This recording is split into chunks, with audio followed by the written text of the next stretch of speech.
In this video, I'm going to show you how I built 4 sources of passive income that give me £847.86 in passive income every month. And this includes my YouTube income, which I have not revealed ever before on the channel. And if you find this video entertaining or even useful, please drop me one of these to support the channel and even consider subscribing. Cheers. I really wanted to make this video today as I've been creating content on the channel for 7.5 months exactly now. And as you may already know, I try to be as transparent as possible. So I hope that this video may either encourage or inspire you on your own personal financial journeys, or even may provide some insight into my own finances and how I could sustain my investment strategy, for example. Even if I'm not making 5 or 6 digits in monthly passive income that you see a lot of content creators on the platform achieving, I believe that I'm at the very beginning of my journey, and therefore it's not really worthwhile comparing myself to these individuals, as they may already likely have been doing it for a while. And I feel that passive income is a goal that every person strives for, whether they know it or not. That's because it's the freedom that passive income can bring you. The idea that you may not have to work another day, and that you could quit your full-time job at any time and retire. Whilst most people enjoy working, or at least some do, and they don't need to do this, it's that simple stress-free freedom that you could say, you know what, I don't stand for this, I'm quitting. And even if you don't know what passive income means, I believe that's something that everyone would like to achieve. And this passive income is simply money that is earned not by working and simply by sitting and doing nothing effectively. An example of this would be bank interest rates. That does count as a form of income, and that would be very low, as interest rates are like 0.05% in the UK.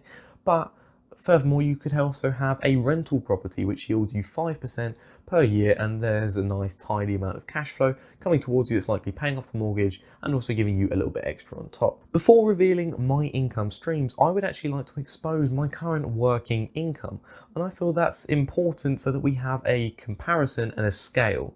I feel that if someone's making £1 million per year in income, but their passive income is only £10.50, then there's not really much to it, as they're not effectively doing that much. And it's not about boasting or showing achievement, but rather just a great comparison so that you can see how much this could really impact said person's life. I work an active job in the hospitality sector, which more specifically is in a pub, which at the moment, obviously there's lockdown and I'm furloughed. And furthermore, I'm not a salaried employee, and in fact I'm weekly paid based on the hours I work. This means that some weeks I could be earning more and some I could be earning less. So I'm going to be using an average monthly income which I'm earning, rather than the weekly ones that are subject to change quite often. So from using my time actively and working in a pub, I receive £1,100 a month, or £13,000 per year in income. Although with furlough at the moment, that's less. I'd also like to disclaim that I'd only started my employment late at the age of 19, which would have been at the end of summer last year. And I feel that this is relevant according to how much I could have saved in this time.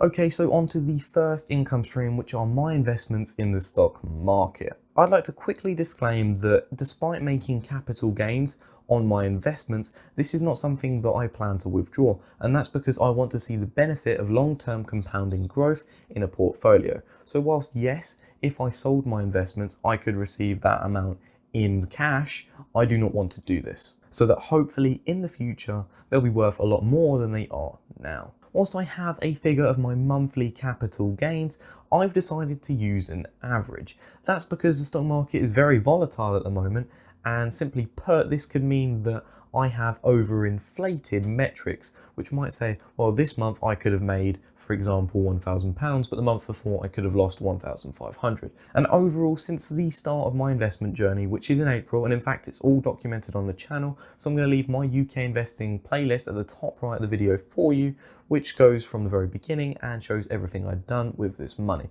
And since then I have made £2,253 3p, which means that each month on average, if we divide it by 7.5, that's equivalent to £300 and 40p in capital gain returns. Although this capital has required a significant cash investment so that it is able to generate as much returns as it is, which is roughly around £12,495.24, and that's off the top of my head, but that's how much I've invested during this time period, which includes also capital from my last ISA allowance but wasn't invested. Secondly, I'm also a dividend growth investor, which accounts for my second income stream, which is dividends. If you didn't already know, dividends are paid by businesses to shareholders of a stock for rewarding them in holding their stock.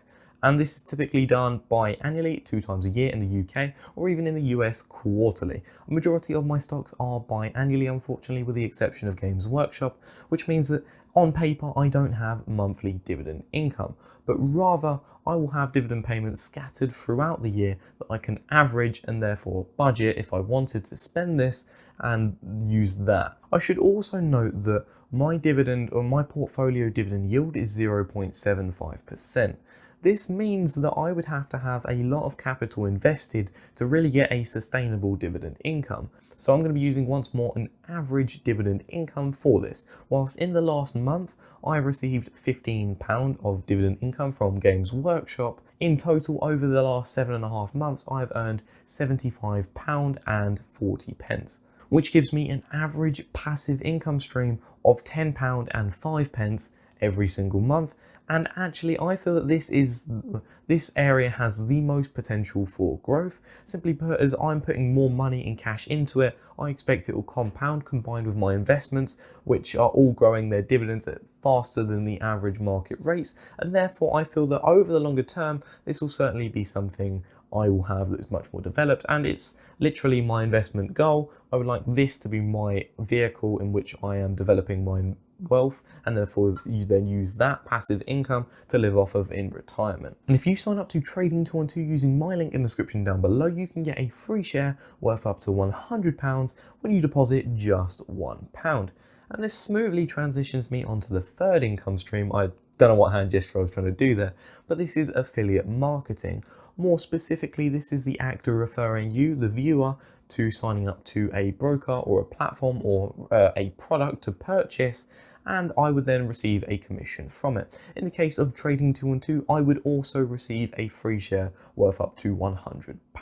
And I think this could be an area for more passive income growth if I recommended more products or businesses. However, I only like to recommend products that I use and enjoy, and currently at the moment the only thing I could recommend is Trading 212. And you may think, well, you use FREETRADE as a broker as your investment holdings are in them, and yes, that's true, but at the moment I don't like the platform at all. But I digress. I think this income stream is likely my most inconsistent and volatile stream. Firstly, I can't get an average as I've only recently started doing this.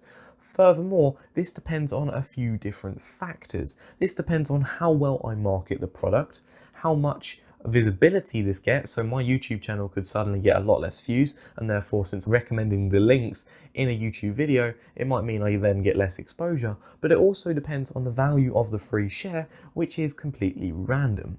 I can tell you that these free shares have ranged between EasyJet, General Electric, Unilever, Starbucks, and even Smile Direct Club. And so since I don't have an average, I can tell you exactly how much I've gotten since the 23rd of October, and today is the 23rd of November, which is equivalent to £253.23 in free share affiliate referrals.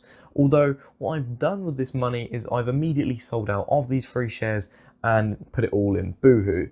And you may think that's quite ridiculous. Why are you doing that? That's because you do need to hold it for a certain period of time before Trading 212 allows you to withdraw this money. But what I care about the most is that I may be having to fill out a self-assessment tax form. Well, I will likely be doing this. And so I don't want to have to worry about dividend income in a general investment account. I would rather just worry about solely capital gains, which would then simplify taxes when I plan to withdraw the money. My fourth and final income stream is with YouTube. YouTube, and if you didn't already know, YouTube pays monetized content creators advert revenue. So the videos or the adverts that you'll see on this video, I'll try and hit the timestamp area, which will probably be there or something like that. And basically these adverts, each time someone watches them, I will get a commission of it. If you didn't already know, YouTube actually takes a 45% cut of this. However, this is before I can actually see the revenue, and therefore my revenue is exactly the same as my take-home pay. I think YouTube content creation has required the greatest upfront time cost, as simply because it's like working a second full-time job. And I also suspect that this income has artificially inflated in the last 31 days. That's because we have been in a national lockdown for the majority of it, and my mindset is that since there are more people at home, there's more time available, and therefore there is more people actively on the YouTube platform watching my content and then watching the adverts. So what it means is that I feel at the moment there's a positive trend in which there are more people on YouTube, and I am therefore getting more income from it. But at the same time, since I am furloughed, I'm only getting 80% of my active, well, not so active at the moment, income, and therefore it kind of substitutes itself out, and I'm not really gaining too much here in net income. Regardless, since October 23rd, I have gained 28,400 views and an income of £284.18.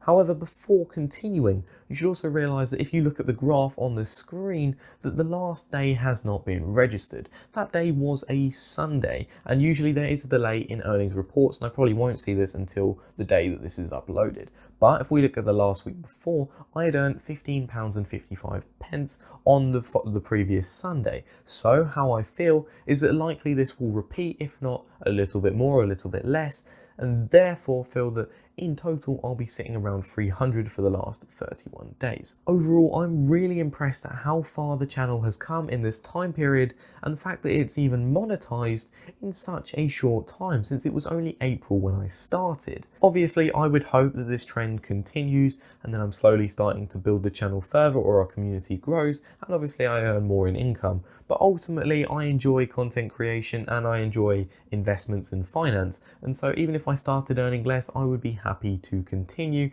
And ultimately, I think it is a longer term game with the YouTube channel, and hopefully we can watch this grow. As for the passive income earned in the last month, I will actually be gambling it all on red on roulette. I'm just kidding. Instead, I'm going to be reinvesting 100% of this income, taking account for any potential taxes, which will be sat in cash. Then I will be investing this either into my portfolio, the channel, which could mean more equipment, or perhaps a cushion for the sofa because it looks a bit dodge on its own, and also potentially myself, which could mean buying books. If you're interested in how many shares of a stock you need to hold for £100 a month in passive dividend income, then click the card at the top right of the video. Thank you for watching. I'm Osborne Foreman. Have a great day.